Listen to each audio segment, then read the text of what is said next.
tout le chemin, c'est doubler la beauté avec ça. Aujourd'hui, les publications universitaires abordent la question de la lutte au terrorisme international en compagnie de Pierre-Alain Clément. C'est bon, ça, que des questions vicieuses.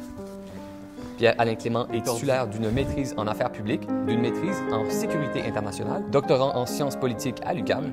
Il est avec nous aujourd'hui pour parler de son livre « GI contre Djihad, le match nul », publié aux presses de l'Université du Québec.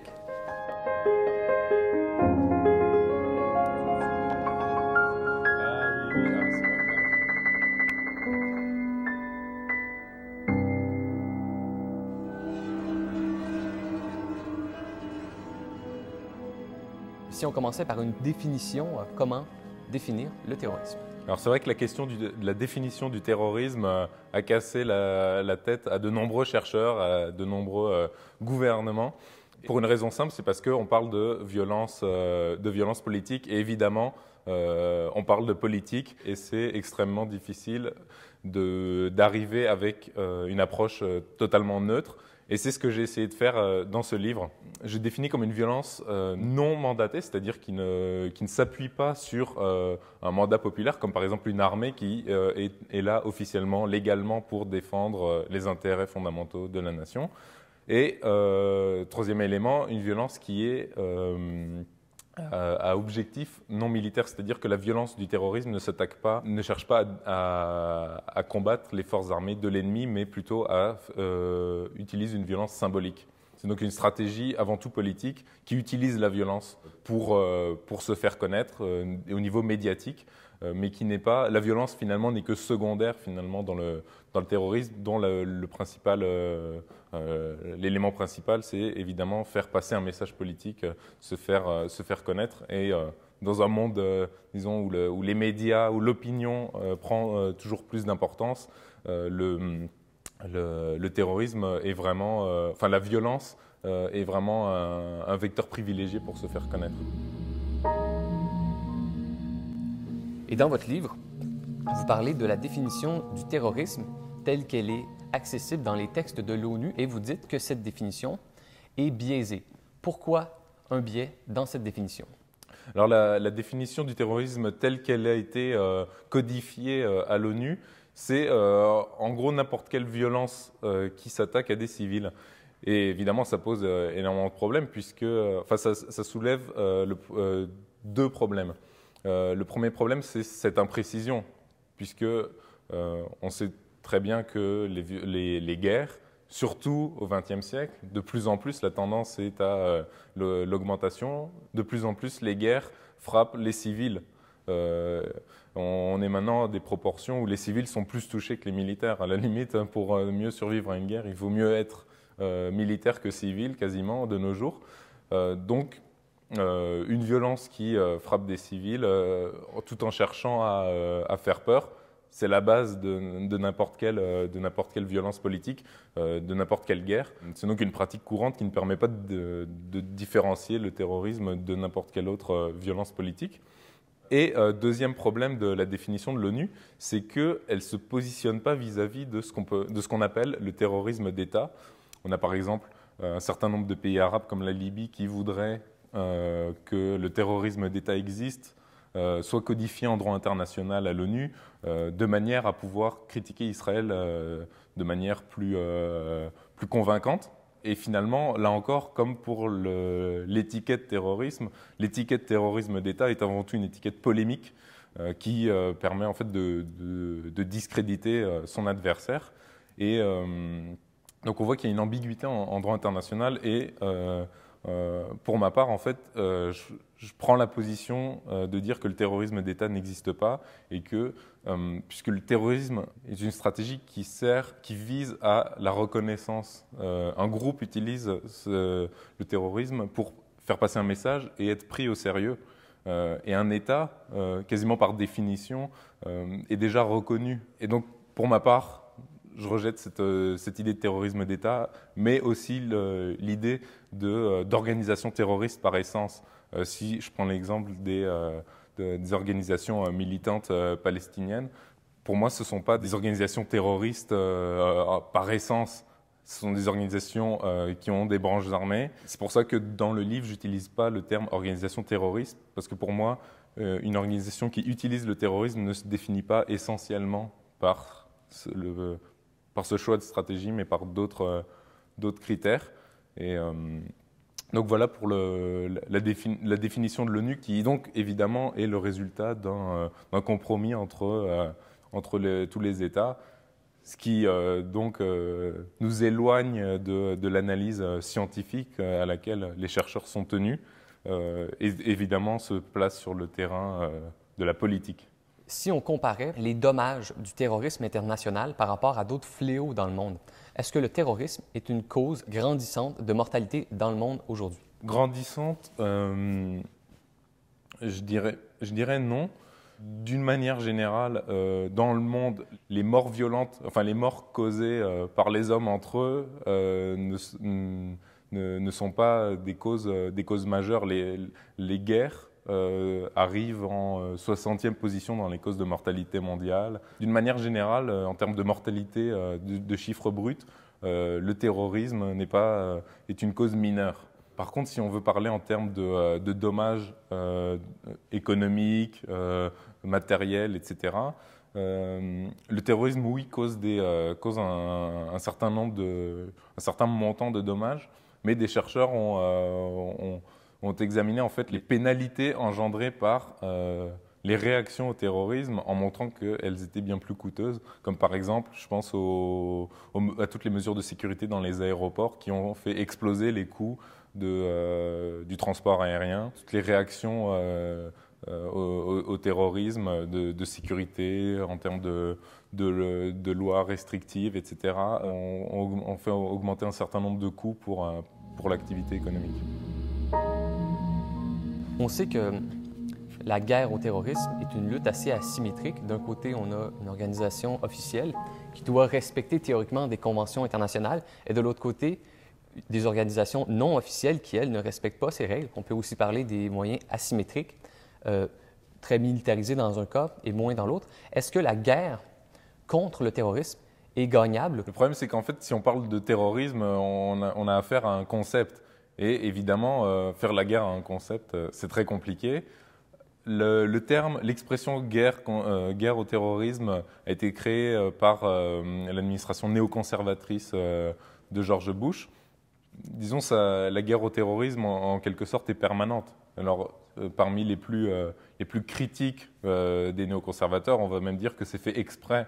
C'est fait exprès pour entretenir en fait un climat de guerre permanente qui permet en fait de maintenir une atmosphère militariste, de souder la nation contre cette menace. Et finalement, à la fin de la guerre froide, un certain nombre de personnes aux États-Unis se sont dit que l'URSS convenait très bien comme ennemi et que c'était positif pour les États-Unis, c'était stimulant finalement d'avoir cet ennemi contre lequel on se positionnait. Ça permettait d'avoir une économie dynamique, forte, d'avoir des crédits importants pour la défense, etc. Donc il y a un certain nombre de lobbies, par exemple les industries d'armement, qui sont évidemment toujours preneuses d'un ennemi. Au niveau idéologique, ça permet aussi de souder la nation dans une perspective conservatrice. En fait, ça permet d'éviter une déliquescence liée à de trop longues périodes de paix. Vous savez que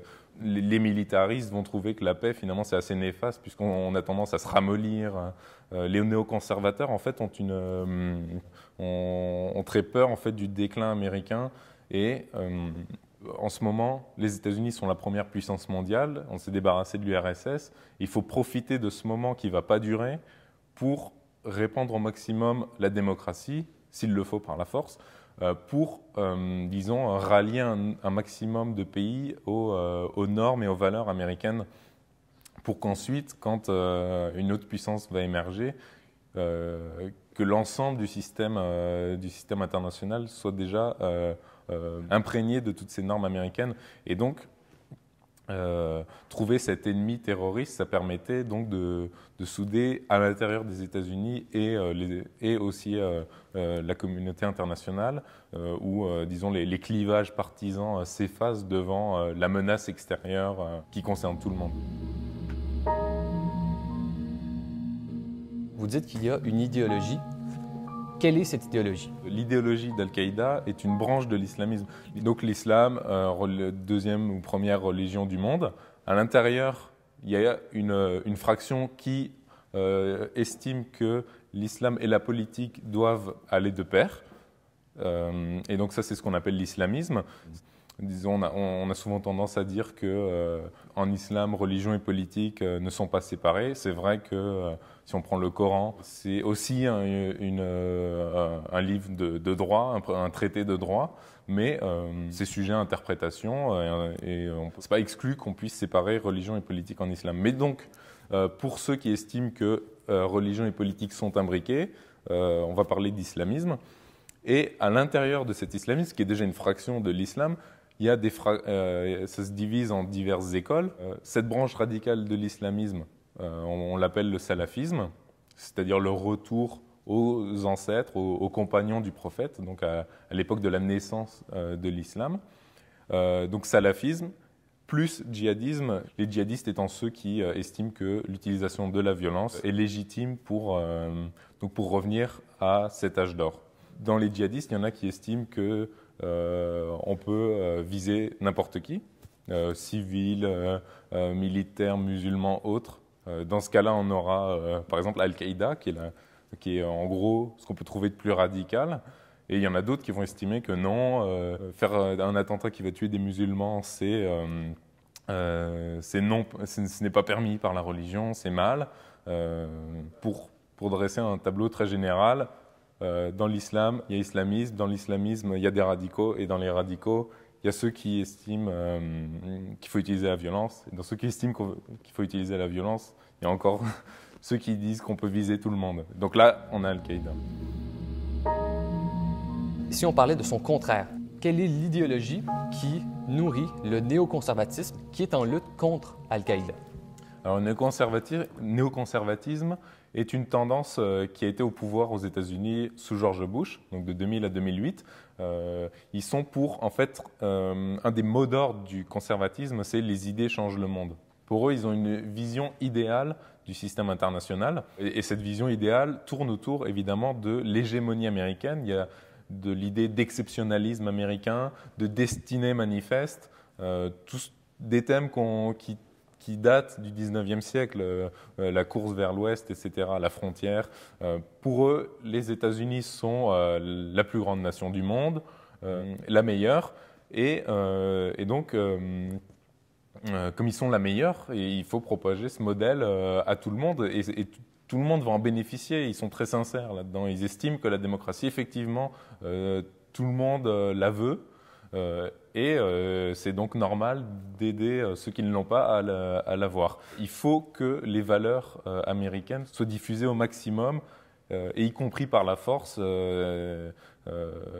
parce que ça va plus vite et parce que on est sûr d'arriver à son résultat. Il y a eu des néoconservateurs qui ont redessiné le Moyen-Orient en créant par exemple un Kurdistan en Irak, en Syrie, en Turquie, qui décomposerait l'Arabie saoudite entre un État qui réunirait la Mecque et Médine, qui serait un État théocratique, et puis le reste de l'Arabie saoudite qui serait un petit peu la propriété privée des Saouds. Donc on a une vision vraiment de remodelage du monde dans une volonté, là encore, de droit des peuples à disposer d'eux-mêmes. Mais disons que on se met un peu à la place des peuples pour estimer ce qui est bon pour eux-mêmes. Barack Obama arrive au pouvoir en 2008. Est-ce que la lutte au terrorisme international prend un nouveau tournant? Alors, on ne peut pas dire ça définitivement, non. C'est clair. Il y avait beaucoup d'espoir. Surtout au début. Dès son entrée en fonction, il dit on va fermer Guantanamo. 1 an et demi, 2 ans après, Guantanamo est toujours ouverte. En fait, ça ennuie tout le monde, cette base de Guantanamo. On ne sait pas comment faire. Pareil, très tôt, après son entrée en fonction, discours du Caire, réconciliation, compréhension mutuelle. On sort de l'autisme bushien, néoconservateur, pour entrer dans un vrai dialogue. On se donne les moyens d'un dialogue des civilisations et non pas d'un choc des civilisations. On peut estimer que Barack Obama était sincère, mais que, évidemment, ce sont des questions extrêmement lourdes et que, évidemment, tout le monde n'est pas d'accord avec cette volonté de rapprochement. Il y a des lobbies qui sont contre. On sait que le lobby israélien aux États-Unis est extrêmement structuré, tandis que le lobby palestinien, le lobby des pays arabes est quasiment inexistant. Donc, il y a cette question de lobby, il y a la question du Congrès qui est donc très puissant aux États-Unis, qui peut vraiment dire non au président. Donc, Obama a fait de belles promesses, mais il n'a pas tout pouvoir. Les réalités de la politique internationale l'ont un peu rattrapé, ce qui fait que finalement la lutte contre le terrorisme n'a pas connu de grands changements avec Barack Obama. Il ne suffit pas de belles paroles et d'idéalisme. La guerre contre le terrorisme sous Barack Obama, il y a moins de discours, mais les actions sont un peu les mêmes. Vous dites que le terrorisme qui ne se mue pas en guérilla est voué à l'échec. Pourquoi cette fatalité? Alors, parce qu'il y a une différence, disons pour paraphraser le stratège Clausewitz, la guérilla est la continuation du terrorisme à un degré d'accomplissement supérieur. Qu'est-ce que ça veut dire? Le terrorisme, comme je l'ai dit au début, c'est une violence qui est non mandatée, c'est-à-dire que c'est une violence privée. C'est un groupe qui décide de défendre une communauté sans lui avoir demandé son avis. Al-Qaïda décide de défendre les musulmans et les Arabes sans qu'on lui ait rien demandé. Qu'est-ce que la différence avec la guérilla? C'est que une guérilla, c'est un peu un para-État, un proto-État. C'est une organisation militaire qui contrôle un territoire et une population par la contrainte ou par la conviction. Si on prend par exemple le cas des FARC, ils contrôlent une partie de la Colombie. On peut dessiner une carte avec territoire contrôlé par les FARC où il ne faut pas s'aventurer. Le Hamas contrôle la bande de Gaza. Bon, ils ont été élus en plus, donc ils étaient vraiment devenus officiels. C'était le gouvernement officiel de la Palestine. Donc, une guérilla, c'est une sorte d'État dans l'État. C'est un groupe militaire qui a le soutien d'une population, tandis qu'un groupe qui utilise le terrorisme, c'est une organisation qui cherche le soutien d'une population. Donc c'est avant, on se revendique d'une communauté, on la défend, on va faire par exemple des attentats. Si la mayonnaise prend, si la population se reconnaît dans ses actions, soutient cette organisation, là, cette organisation va se structurer, va créer des institutions, va créer une sorte de gouvernement fantôme et va donc s'institutionnaliser, devenir une sorte de proto-État. Il devient concrètement un interlocuteur équivalent. Si on essaye d'analyser les effets de la lutte au terrorisme entre le djihad et entre les néoconservateurs et Al-Qaïda, quels ont été les effets sur la qualité de nos démocraties? Alors c'est évidemment un des aspects les plus contestables de la lutte contre le terrorisme. C'est évidemment les résultats pour les populations qui sont censées gagner donc en sécurité. Évidemment, après avoir fait quelques concessions en termes de liberté, on pense par exemple au Patriot Act qui a été prorogé une fois puis rendu permanent dans la quasi-totalité de ses dispositions. Évidemment, on ne peut pas s'empêcher de penser à toutes les possibilités d'instrumentalisation de la menace terroriste pour accroître le pouvoir du gouvernement sur sa population. Et par exemple, en France, faire l'apologie du terrorisme, c'est un délit. Donc c'est grave. Qu'est-ce que c'est l'apologie du terrorisme? Ça donne donc des pouvoirs extrêmement importants en termes de liberté d'expression. Ça accroît énormément les pouvoirs des États en termes de contrôle de leur population, sans que la finalité de lutte contre le terrorisme pour empêcher qu'il y ait des petits enfants qui explosent sur des marchés ou à la sortie des écoles, sans que ce lien soit réellement tangible. C'est donc une question centrale et qui fait que la guerre contre le terrorisme est un concept tellement critiqué. Ça permet de souder la nation, qu'elle le veuille ou non.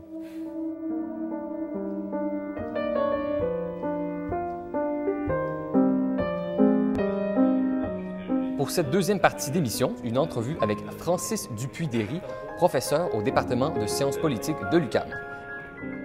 Il est avec nous aujourd'hui pour parler de son dernier livre, « L'armée canadienne n'est pas l'armée du salut », publié aux éditions Luxe. Votre livre est la réunion de plusieurs interventions que vous avez faites sur le thème de la guerre en Afghanistan dans les journaux et dans des revues. Est-ce que ce sont les mêmes arguments qui reviennent depuis le début pour justifier cette guerre ou est-ce qu'il y a eu une transformation importante dans les arguments? En fait, il y a une évolution au fil du temps, même si des fois, évidemment, il y a des périodes de chevauchement où il y a des arguments qui se répètent. Mais au fil du temps, on a vu en fait une transformation quand même de l'argument. Et donc, évidemment, là, il faut tout le temps le rappeler, mais la guerre en Afghanistan commence le 7 octobre 2001. C'est directement lié à l'attaque du 11 septembre 2001 contre les États-Unis. Et donc, dans les documents même internes du gouvernement américain, ça prend à peu près 48 heures à la Maison-Blanche pour décider que la riposte militaire à l'attaque du 11 septembre sera l'attaque contre l'Afghanistan. Donc, c'est vraiment une guerre qui est décidée Ils ont décidé cette guerre plus rapidement qu'on décide de partir en voyage pour l'été en Europe ou dans l'Ouest canadien. Et donc, ça ne prend même pas un mois avant qu'en fait les troupes occidentales commencent à attaquer l'Afghanistan. Et à ce moment-là, le Canada est tout de suite en fait impliqué dans l'alliance militaire constituée par les Américains pour attaquer l'Afghanistan. Donc, on est tout de suite dans la guerre américaine contre l'Afghanistan. Et à ce moment-là, évidemment, le discours principal, c'est il faut en fait mettre à mort Al-Qaïda, Ben Laden et les talibans qui les ont accueillis, qui les ont hébergés et qui n'ont pas voulu rendre à l'Occident, en fait, capturer et rendre à l'Occident Ben Laden pour qu'il soit poursuivi en justice. Même si dans la réalité, en fait, il y a eu des tractations et les talibans auraient été prêts, là, après le 11 septembre, à capturer et rendre Ben Laden, mais pour qu'il soit jugé par un tierce parti, pas directement par les États-Unis. Mais bon, ça n'a pas eu lieu. De toute façon, les Américains, les autorités américaines voulaient en finir avec Al-Qaïda et donner une leçon aux talibans et montrer aussi à sa population, après le choc du 11 septembre, qu'ils étaient encore la première puissance mondiale. Donc ça, c'est le premier discours. C'est le discours de la guerre au terrorisme, cette guerre éternelle, cette guerre ingagnable, mais cette guerre, en fait, qui est donc directement liée à l'attaque aérienne du 11 septembre. Et puis, très rapidement, en fait, il va y avoir des strates de discours de justification, parce qu'à la guerre contre le terrorisme, on va ajouter l'émancipation des femmes afghanes. Donc là, ce sera par exemple l'épouse du président Bush qui va elle-même faire des déclarations publiques à ce sujet à l'ONU ou dans les médias. Il va y avoir évidemment la construction des écoles. Il va y avoir évidemment l'importation et l'établissement de la démocratie. Donc, il y a vraiment un élargissement, disons, dans le discours sur la guerre en Afghanistan. Et puis, du côté du Canada, il va y avoir différentes pointes de discours qui vont émerger selon certains contextes. Donc, par exemple, des politiciens canadiens, à certains moments, vont dire le Canada est en guerre pour venger les Canadiens morts le 11 septembre. Je pense qu'il y a 55 Canadiens qui étaient morts la journée du 11 septembre, quelque chose comme ça. Et donc, il y a des politiciens qui ont déjà dit on est en guerre pour les venger eux spécifiquement. Donc, c'est vraiment une espèce de patriotisme revanchard. Des fois même, on va dire qu'on n'est pas en guerre. C'est ce que des ministres conservateurs ont déjà dit.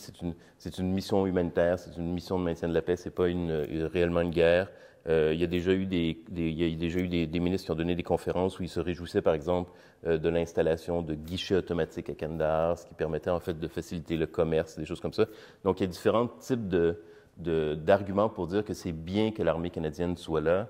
un curé à Longueuil, par exemple, quand il y a eu un soldat de sa paroisse qui est décédé en Afghanistan dans le conflit, a dit qu'il portait le message du Christ, que ce soldat portait le message du Christ en Afghanistan. Donc, on arrive même dans la vieille rhétorique médiévale. Donc, il y a vraiment toute une palette d'arguments pour nous convaincre que c'est une bonne idée de faire la guerre en Afghanistan. Dans les questions militaires, donc des commentateurs vont dire, vous avez beau ne pas être d'accord avec la décision de déclencher une guerre, vous devez néanmoins supporter les troupes qui sont dans l'exercice de leurs fonctions et c'est un devoir moral et civique. Qu'est-ce que vous pensez de cet argument? Je trouve que c'est un argument fallacieux. C'était l'argument, entre autres, d'un ancien professeur de sciences politiques qui voulait être premier ministre du Canada, Stéphane Dion, de l'Université de Montréal, ministre du gouvernement chrétien, qui disait exactement ça. On peut être contre la guerre en Afghanistan, mais il faut absolument qu'on exprime un appui et un respect pour les soldats canadiens qui sont là-bas. Pour moi, c'est un argument... en fait, pour être tout à fait honnête, c'est un argument dont je ne comprends pas la logique, parce qu'il me semble que dans nos sociétés libérales, où entre autres on a la liberté d'expression, on a la liberté d'opinion, et on doit être responsable aussi de nos actes, les soldats, malgré la couleur de leur uniforme, sont quand même des citoyens canadiens. Ce n'est pas une armée de conscrits, c'est une armée de volontaires, de soldats professionnels. Et donc, ils ont fait le choix conscient et volontaire d'aller dans l'armée. Une fois qu'ils sont dans l'armée, cette armée, elle se déploie en Afghanistan. Ils ont la responsabilité morale d'assumer ce qu'ils font dans l'armée. Et ils doivent aussi accepter la responsabilité politique d'être capables d'être pris à partie dans un débat public où des concitoyens leur disent « Ce que vous êtes en train de faire en Afghanistan, c'est une erreur. Vous avez tort de le faire et vous participez donc à une entreprise, une expédition militariste, une expédition impérialiste, et on vous dénonce. On ne dénonce pas simplement l'armée, puisque l'armée, c'est aussi les soldats qui la composent. Et on peut donc, moi je pense, de façon tout à fait légitime, dans nos sociétés libérales, dénoncer les soldats qui participent en notre nom et qu'on finance d'ailleurs avec nos impôts à une expédition ou à une opération militaire qu'on considère illégitime. Et là, je ne parle même pas en fait des probablement assez nombreux comme bavures et crimes de guerre qui sont simplement couverts et dont on n'entend pas parler, mais qui commencent à sortir de façon très ponctuelle, avec des témoignages même de soldats à l'interne dans l'armée canadienne qui sont allés en Afghanistan, qui disent il y a des problèmes. En ce moment, il y a une enquête sur une unité de commando parce qu'il y a un soldat justement de cette unité qui, en décembre 2010, a dit il y a eu crime de guerre, il y a eu des bavures dans mon unité, j'en ai été témoin. Je suis sûr qu'il va y avoir plusieurs, si des soldats parlent, il va y avoir plusieurs exemples de ce cas-là. Donc, mais même sans parler de ces cas de bavure, si on est contre la guerre en Afghanistan, bien, il faut être aussi dans une position critique par rapport aux soldats canadiens qui la font. Les soldats canadiens qui la font, c'est des êtres humains, ils ont une responsabilité morale et politique d'assumer ce qu'ils font. Et donc, moi, je trouve qu'il est tout à fait légitime de critiquer les soldats. D'autant plus que l'armée canadienne, le gouvernement canadien et les médias pro-militaristes, ils utilisent les soldats de façon totalement intégrée à la propagande pour nous vendre l'image du soldat canadien qui est en fait toujours la même chose. C'est un bon père de famille, c'est un amoureux parfait, il aime le sport, il aime le plein air, il a le sens de l'humour, ils ont tous le sens de l'humour d'ailleurs, où en fait on nous présente en fait des soldats qui sont pas des gens qui tuent. On camoufle complètement ce que c'est qu'être un soldat en Afghanistan en ce moment dans l'armée canadienne. Et donc, c'est une raison de plus, je pense, pour dire que c'est justifié d'interpeller les soldats et d'interpeller l'armée canadienne, d'interpeller les soldats en disant « Qu'est-ce que vous êtes en train de faire là-bas? Nous, on est contre. » Et donc, on dénonce pas seulement l'armée canadienne, on dénonce pas seulement le gouvernement canadien, mais on dénonce aussi les individus qui sont là, qui ne sont pas juste, c'est peut-être des bons pères de famille qui ont le sens de l'humour, qui sont aimés de leurs voisins. J'en sais rien. Il y a sûrement aussi même un taliban qui a le sens de l'humour, j'imagine, mais c'est pas ça l'enjeu politique de la guerre. C'est pas de savoir qui a le plus de sens de l'humour. Dernièrement, dans une tribune libre du Devoir, vous avez signé une lettre qui fait une intervention critique de la tradition du mois de novembre, celle du coquelicot rouge qui commémore la mort des soldats qui sont décédés dans l'exercice de leurs fonctions. Pourquoi cette intervention critique de cette tradition? Bien évidemment, c'était dans le cadre ou c'était dans la foulée de mes différentes interventions contre la guerre en Afghanistan, contre le militarisme au Canada. Et ça fait plusieurs années, en fait, que je réagis silencieusement, disons, à l'éclosion des coquelicots rouges tous les mois de novembre. Et même au début, en fait, l'axe de mon intervention, c'était vraiment d'interpeller, entre autres, Radio-Canada, parce que Radio-Canada, en fait, leurs journalistes des affaires publiques ont presque tous le coquelicot rouge autour de la date du 11 septembre, qui est la journée du souvenir, donc qui marque l'armistice, la fin de la Première Guerre mondiale.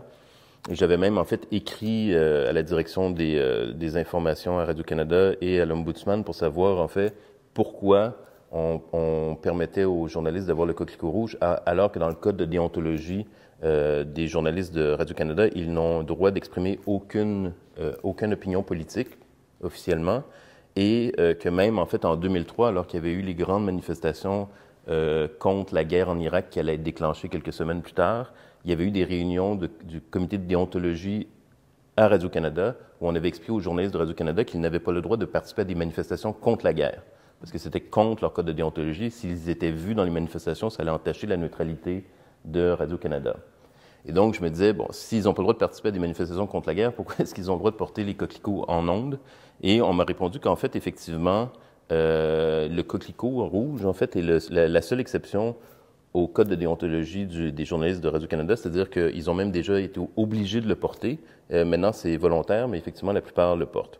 Et donc, c'est pas simplement un souvenir ému du sacrifice consenti par des dizaines de milliers de Canadiens qui ont été dans les troupes, mais c'est dit textuellement dans les textes sur ces sites Internet et par des gens qui en sont les responsables au niveau de l'Association des vétérans, par exemple. C'est vraiment la déclaration d'un appui pour nos soldats, pour toutes les guerres menées par l'armée canadienne, dont la guerre en Afghanistan en ce moment. Et on voit bien, en fait, évidemment, depuis qu'il y a la guerre en Afghanistan, que les cérémonies du coquelicot rouge sont intégrées, en fait, à une valorisation, une justification de la guerre en Afghanistan et d'une valorisation de l'armée en Afghanistan.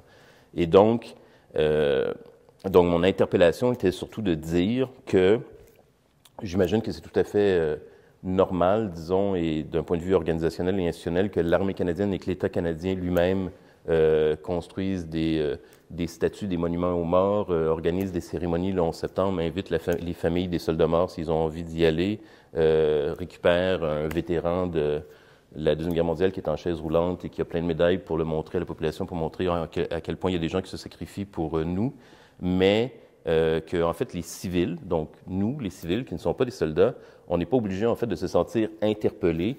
Et je pense qu'il est plus sain, disons, pendant cette journée-là, de réfléchir de façon critique à la guerre, pas de réfléchir de façon émue, loyale, sympathique envers ces gens, mais de se rappeler qu'en fait, la plupart des guerres que l'armée canadienne a menées ont en fait été soit des désastres humains, soit des désastres politiques, soit ils ont été simplement motivés en fait par des calculs impérialistes. Il faut se rappeler quand même, l'armée canadienne a participé à la guerre des Boers, par exemple, en Afrique du Sud, qui avait évidemment rien à voir avec la défense de la démocratie ou quoi que ce soit.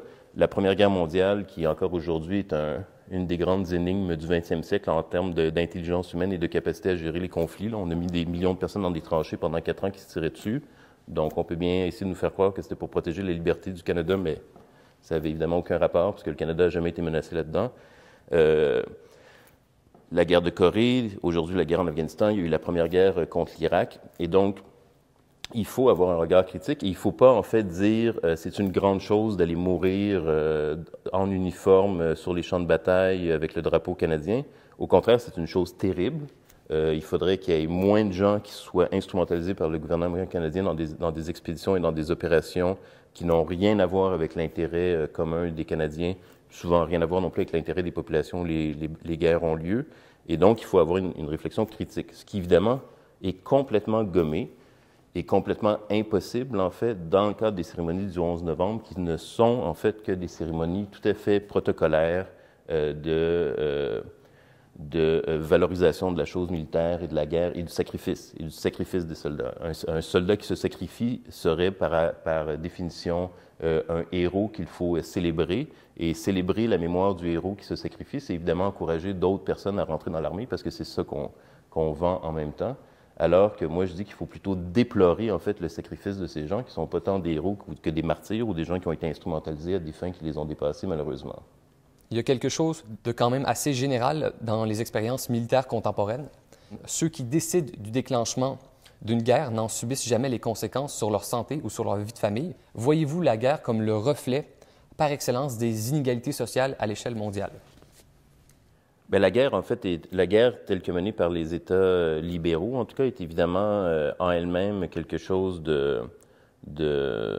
d'organisé de façon inégalitaire, puisque l'armée dans les États libéraux est l'institution qui est la moins égalitaire et qui est en fait complètement en contradiction avec les principes libéraux d'individualité, de liberté, d'égalité et de responsabilité morale. Et vous avez vraiment là une chaîne de commandement qui va de la reine d'Angleterre, qui est la chef des armées, au ministre on appelle ça le ministère de la Défense, même si on n'est jamais attaqué, mais en tout cas le ministère de la Défense, au chef d'état-major, et là, ça descend la chaîne de commandement, et dans tout ça, en fait, chacun se déresponsabilise de ses actes et fait porter la responsabilité soit la personne en haut, soit la personne en bas, selon les situations, mais en tout cas, tout le monde doit obéir, et si vous n'obéissez pas, vous êtes évidemment puni, c'est un système coercitif, et ce que vous faites au final, puisque vous êtes dans l'armée, c'est en fait un des actes, c'est probablement l'acte moral le plus important qu'un être humain peut faire, c'est tuer d'autres êtres humains. Mais dans notre société, donc, tuer d'autres êtres humains, des étrangers, c'est géré par, en fait, justement, l'institution la moins égalitaire de notre société, qui est l'armée, où les individus, en principe, n'ont même pas, d'ailleurs, le droit de parole, et ils sont déchargés de leur responsabilité morale, de la responsabilité morale de leurs actes. Et donc, c'est donc une structure qui est totalement inégalitaire, l'armée, peut-être l'Église, qui est aussi inégalitaire, mais bon, ce qu'ils font est en tout cas, je dirais pas, c'est pas exactement le même type de fonction dans la société. Et effectivement, les gens qui prennent les décisions les plus importantes dans l'armée, qui sont en fait au final les politiciens, donc les chefs d'État qui décident de faire la guerre, que ce soit George Bush, que ce soit Jean Chrétien, eux, évidemment, ils ne font pas la guerre. Souvent, en fait, aussi, puisqu'il y a un clivage social dans qui se retrouve à faire la guerre, qui s'engage dans l'armée, il y a évidemment, en fait, un clivage aussi de classe, c'est-à-dire que généralement, les politiciens appartiennent à des classes plus privilégiées que les gens qui s'en vont sur le champ de bataille, qui vont faire la guerre. Et dans des sociétés où les clivages sont encore plus importants, comme aux États-Unis, par exemple, c'est encore plus marqué, c'est-à-dire que c'est vraiment ce qu'on appelle le poverty draft, donc la conscription de la pauvreté ou la mobilisation de la pauvreté, c'est vraiment les communautés pauvres ou les communautés plus défavorisées économiquement qui se retrouvent en fait à penser que l'armée est un débouché économique intéressant. Et d'ailleurs, les agents de recrutement et aux États-Unis et au Canada visent spécifiquement des quartiers ou des régions ou des populations économiquement défavorisées en disant c'est là qu'on a le plus de chances de recruter. Donc oui, il y a vraiment la guerre dans la façon dont elle est menée par les sociétés libérales est une opération, est une activité, est un phénomène qui est complètement inégalitaire dans la machine qui fait la guerre, mais aussi qui reproduit, qui accentue et qui utilise en fait les inégalités dans nos sociétés. Puis après ça, bon, évidemment, il y a le rapport des inégalités internationales. Quand les États-Unis, qui est la plus grande puissance militaire, économique, culturelle au monde, qui déclare la guerre à l'Afghanistan, qui est un des pays les plus pauvres, évidemment, c'est un peu absurde. C'est comme si à une autre époque, on aurait pu attaquer Haïti. D'ailleurs, les États-Unis attaquent souvent Haïti, mais donc c'est vraiment c'est même pas David contre Goliath. Là, David là-dedans, il n'y a même pas de fronde. C'est vraiment comme on peut pas en fait trouver une plus grande inégalité. Et le paradoxe dans l'histoire de la guerre en Afghanistan, évidemment, le paradoxe, c'est que l'Occident, qui a une puissance militaire incroyablement forte, destructrice, meurtrière, semble incapable de vaincre le berger. C'est quand même quelque chose de curieux. Et je pense que le berger, en fait, qui a déjà vaincu l'URSS, qui était l'autre plus grande puissance au monde, qui a essayé de s'emparer du pays pendant 10 ans, se dit, bon, ben maintenant, c'est l'autre plus grande puissance, les États-Unis, mais on va encore attendre 10, 15, 20 ans, puis un jour, on va les battre, parce qu'en fait, malgré cette inégalité de fait, la guerre, de la façon dont elle est menée par le peuple afghan, est évidemment une guerre qui rend presque impossible une victoire pour des armées conventionnelles comme l'armée rouge à l'époque de l'URSS ou l'armée américaine et l'armée canadienne aujourd'hui. Parce que c'est une guerre de guérilla, et les guerres de guérilla, elles renversent un peu les rapports inégalitaires.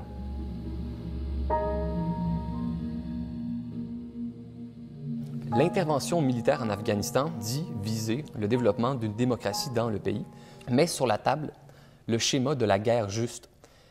Le thème de la guerre juste, c'est quand même un sujet assez populaire en sciences politiques.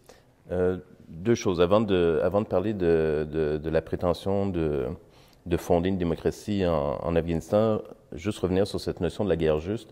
Et donc, effectivement, en philosophie politique, donc ça peut être aussi dans les départements de philosophie ou en sciences politiques, quand il y a des discussions sur le sens de justice liée aux guerres, il y a cette théorie de la guerre juste.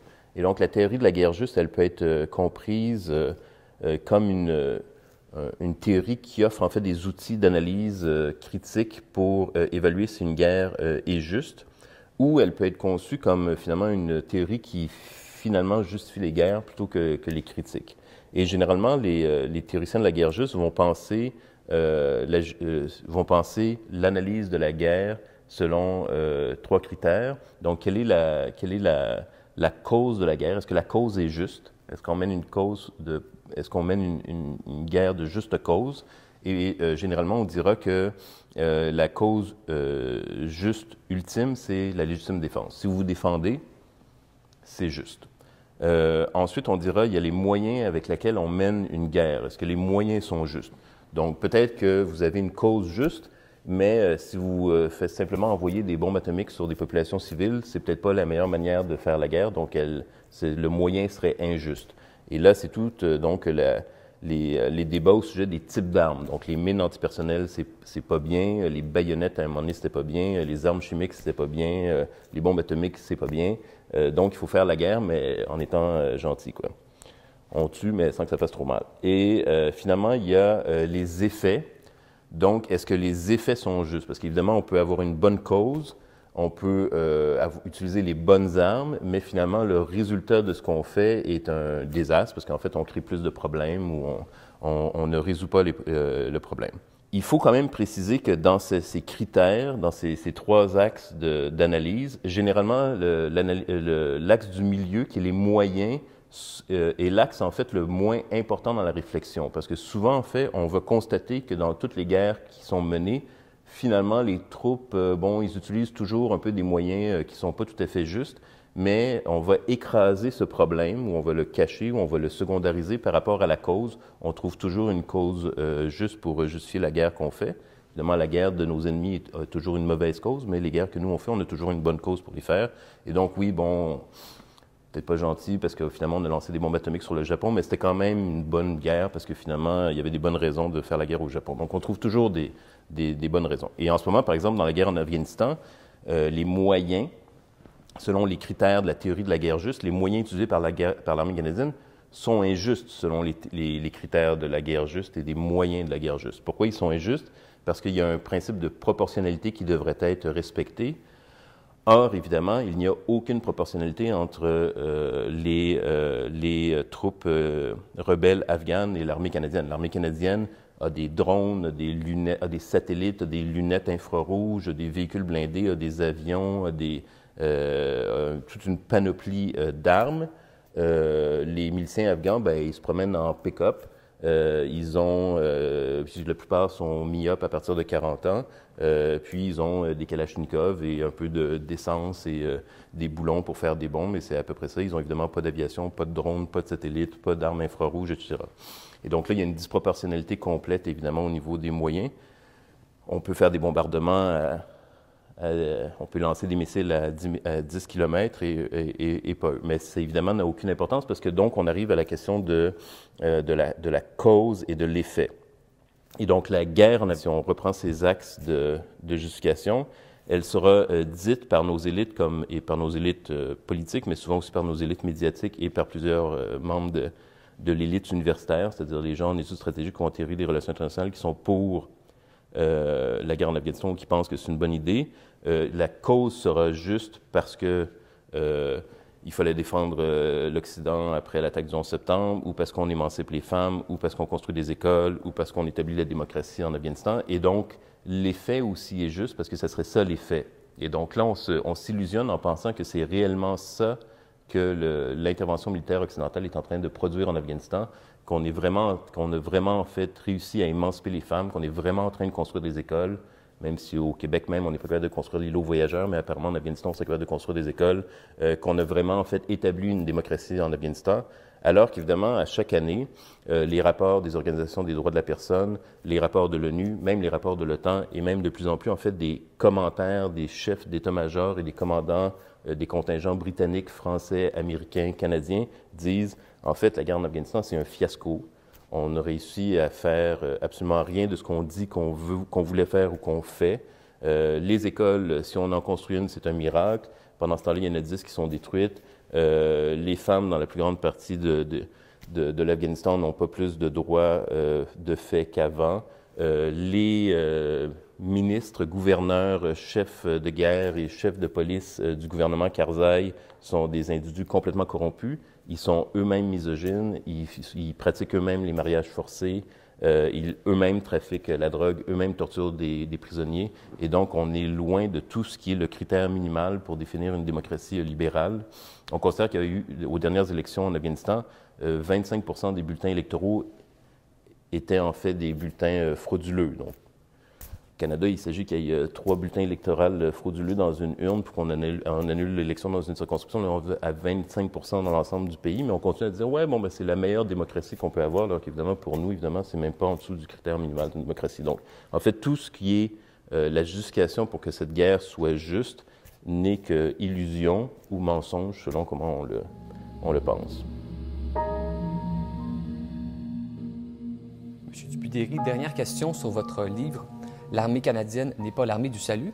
En 1980, vous en parlez dans votre livre, en 1980, le gouvernement canadien décide de boycotter les Jeux olympiques de Moscou. Pourquoi cette décision?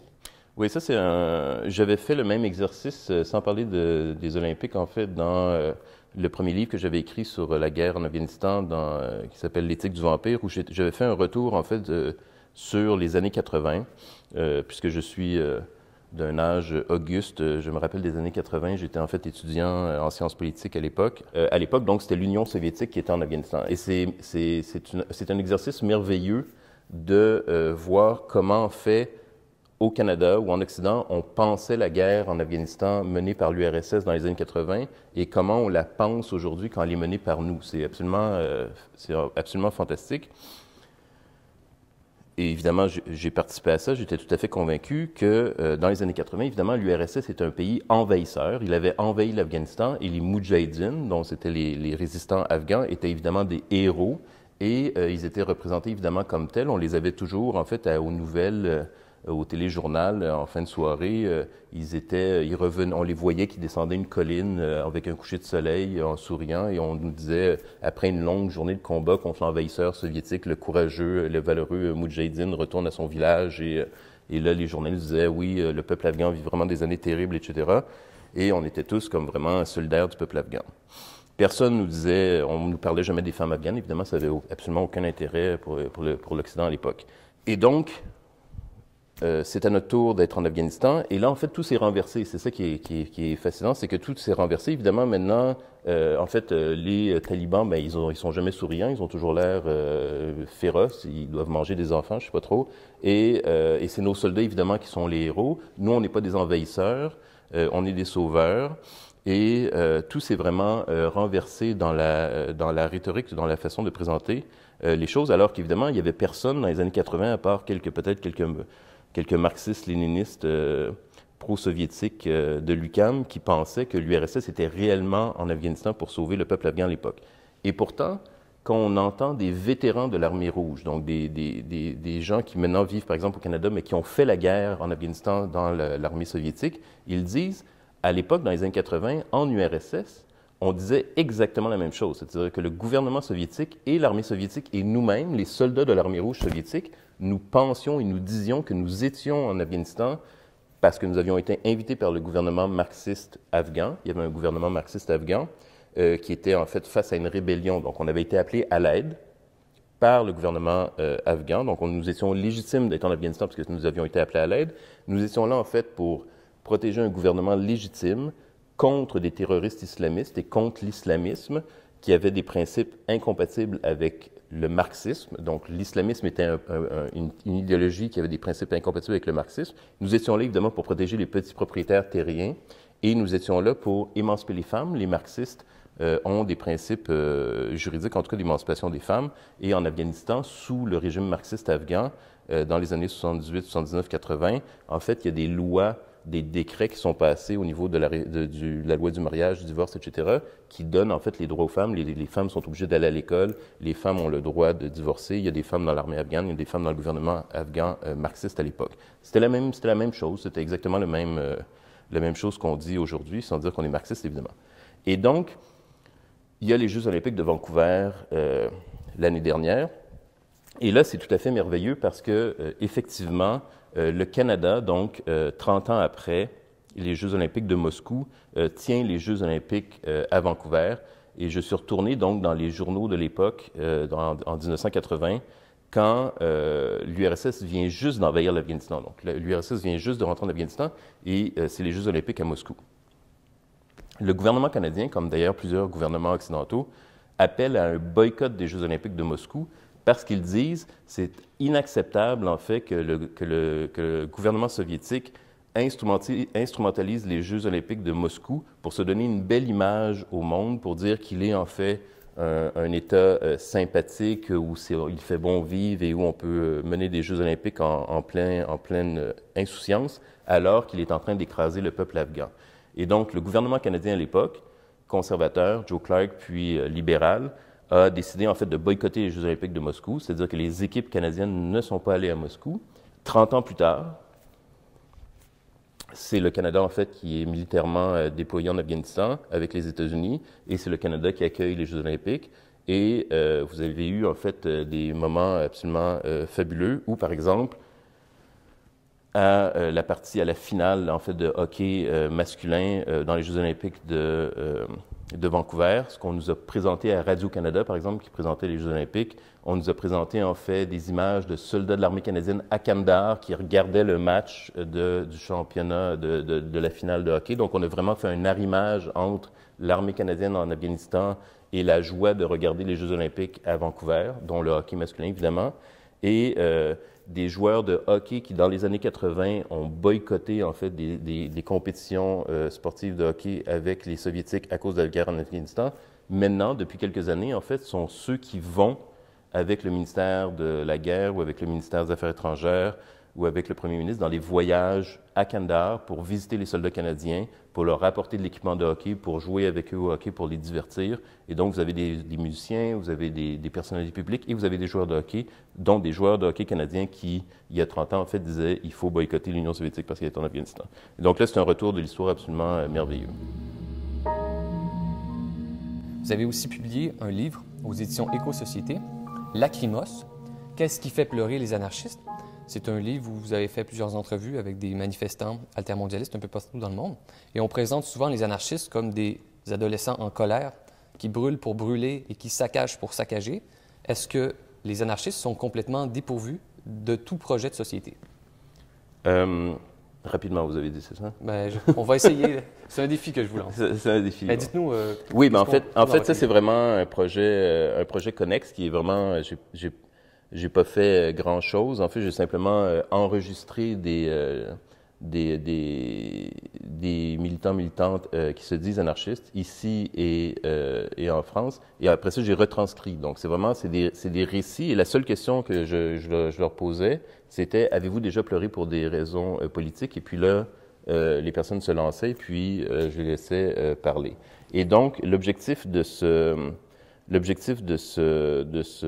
petit livre, c'est justement de déconstruire un peu cette idée qu'on entend depuis, en tout cas probablement les manifestations de Seattle en 1999, le Sommet des Amériques en 2001, les manifestations contre le G20 à Toronto l'été 2010, que les gens qui sont identifiés ou qui s'identifient comme anarchistes sont des gens qui sont, premièrement, complètement dépolitisés. C'est des gens qui sont apolitiques et qui ne sont que motivés par une pulsion de colère brute, de rage irrationnelle, qui n'a qu'un objectif, en fait, qui est purement de se défouler en fracassant des vitrines, par exemple, ou en faisant brûler des voitures de la police, sans que ça n'ait aucun sens politique. Et donc ça, c'est à la fois les politiciens, évidemment, qui disent ça, évidemment les policiers, plusieurs